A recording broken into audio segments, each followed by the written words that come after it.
皆さ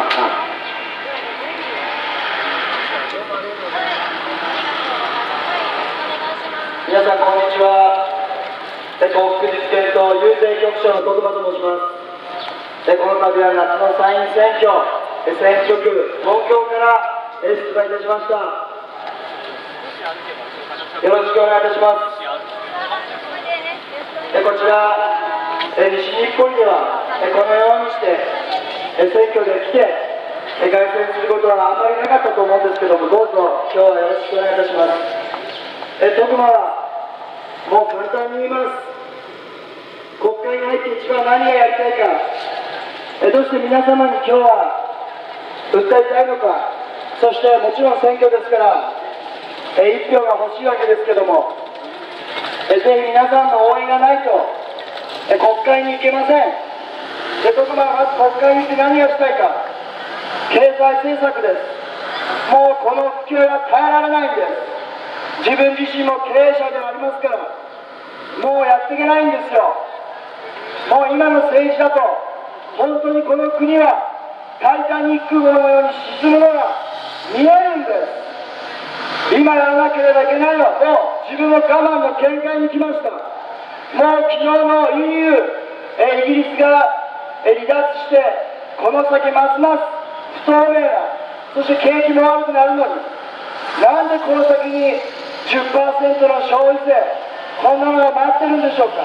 なんでこういう状況にあるにもかかわらず、私たちの血税をばらまく政策、こんなことまだ自民党やってるんでしょうか。票が欲しくてやってると思いますけども、そんなの許されません。許されない行為ですよ。犯罪行為です。買収行為ですよ。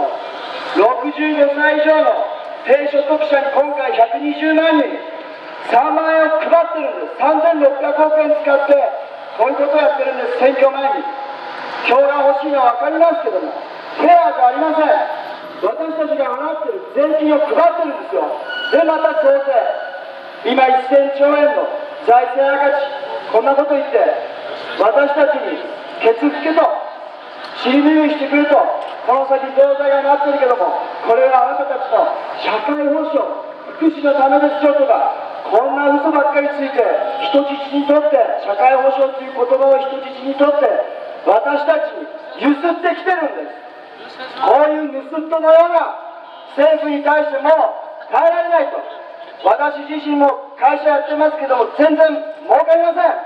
やればやるほど、もちろん消費税なんか上がったらその分値上げしたいんですけど、売れませんから、全部負担は自分にあります。このような状況の中小企業、零細企業、この日本たくさんあるんです。そういう零細企業、中小企業の社長たちによってこの日本という国の経済、そして皆様のお買い物によってこの国は成り立ってるんです。政府がやっていることは真逆です。なんで消費税、増税、延期なんですか。またこれ延期とか言ってますけども、結局増税じゃないですか。私たちの未来を今ひねり潰そうとしているのが与党であります。安倍政権であります。これに対しましてもう我慢ができないので、夏の参院選特番出馬いたしました。どうぞ皆さん、私が一番やりたいのは増税ではなくて減税なんです。消費税 8% を 5% に 10% にするんじゃなくて、増税ではなくて減税 5% に消費税を戻し、そしてお金が回って回転率も上がって、この国が景気が良くなったら 3%、0% と最後は廃止に向かっていきます。よく言われます。じゃあ財政どうするんだ。いまだかつて財政が良くなった試しはこの国ゼロです。消費税導入してその後 5%、8% と消費税上がってきましたけども、財政豊かになったことないですよ。皆さん騙されないでください。いまだかつて消費税を増税して一度だってこの国は財政赤字埋まったことないんです。だから今やらなくてはいけないのは増税ではなくて減税、消費を拡大して、そして自然に所得税、法人税、まず会社が儲からなかったらお給料なんか上げれないんですよ。そしてボーナスも上げれません。社会保障だって経済が豊かじゃない国が社会保障をやったって最後終わってしまうんです。みんな貧乏になって終わってしまうんです。今日本がやらなくちゃいけないのはないないないと言うんではなくて、増税ではなくて景気を良くすることなんです。まずこれをこの国が舵取り間違えています。逆に向かっています。この25年間日本だけですよ、500兆円 GDP ずっと横ばい。そして今向かっているのは沈む方向です。私には日本経済がタイタニック号に見えます。ぶつかった氷山は消費税増税 8%、 あそこからおかしくなりました。せっかくアベノミクスでうまくいってたのに増税してしまったため、皆さんがお買い物しなくなった。お買い物しなくなるとどうなるでしょう。お店はみんな売り上げが落ちます。売り上げが落ちたらどうなるでしょう。当然法人税税収も下がります。落ちていきます。全く今景気が悪い状況、これは私たちが買い物を抑えるようになったからです。でも気持ちは分かります。未来に増税が待っているならば、そして未来が不透明なら貯蓄に回るに決まってるんです。ありがとうございます。ありがとうございます。こんなの当たり前であります。だから今やらなくてはいけないのは増税ではなくて減税、景気を良くして、そして自然に税収上げていくという当たり前の、もうこれ本当に基本中の基本ですよ。これなんで政治家の人たちは分からないのか分かりません。私は自分は経営者ですから、ちっちゃい会社ですけども、お金のバランスが分かりますよ。ぜひ私みたいな人間を国会に送り込んでください。必ず何とかしますよ。もう耐えられません。この国家経営間違えてますから。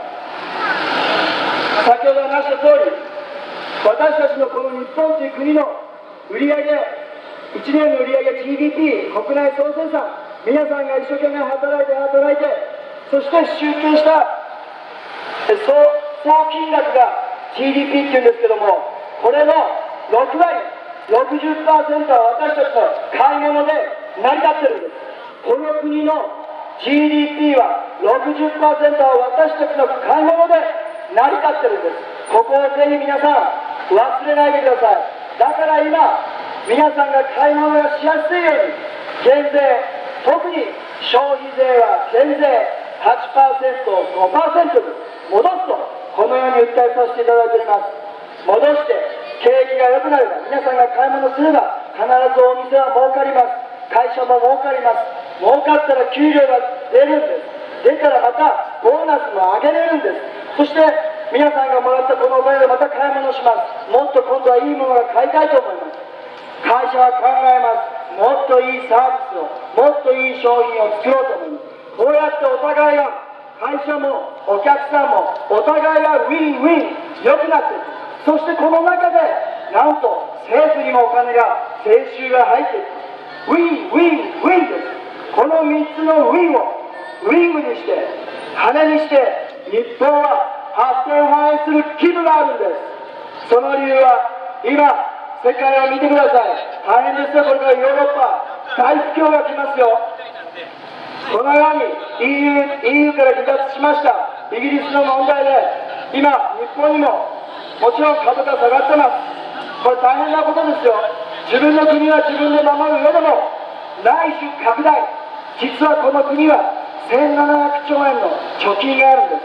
皆さんが不安だからコツコツ貯めた今、預貯金と金融資産が1700兆円、こんなに貯金がある国は世界中で日本だけです。でもこの貯金を何もしないで取っといたらどうなるでしょう。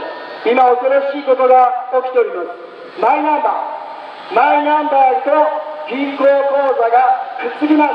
これが未来です。2021年に義務化されると言われております。くっついてどうするんでしょう。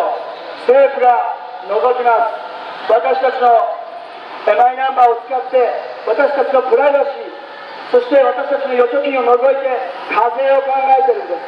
あまりにも今景気が悪くて税収が上がってこないので、ついに私たちの預貯金に手を突っ込んで取ろうとしているんです。その証拠に貯蓄税、死亡消費税という新しい気持ちの悪い新しい税金の種類が検討されております。導入は検討されております。これに対して幸福実現とは、マイナンバーというのは結局私たちから課税するために始まったんだなということが分かりました。結局課税前の下準備政策がマイナンバーだったんです。だから銀行口座と将来マイナンバーはくっつくんです。紐付き適用となるんです。これがマイナンバーの正体です。結局政府はお金が欲しい、税金を取りたい、だからマイナンバーと銀行口座くっつくんです。そして政府は除いていくら課税できるか考えるんです。これからだから死亡消費税、死んだ人から全員取ります。それから貯蓄税、皆さんがコツコツ貯めたお金を取ってきます。これが政府ですよ。貯蓄税、冗談じゃありません。こんなことやったら私たち生活できなくなるんです。だから今幸福実現が立ち上がってマイナンバー制度は廃止、もしくは抜本的見直しと訴えさせていただいております。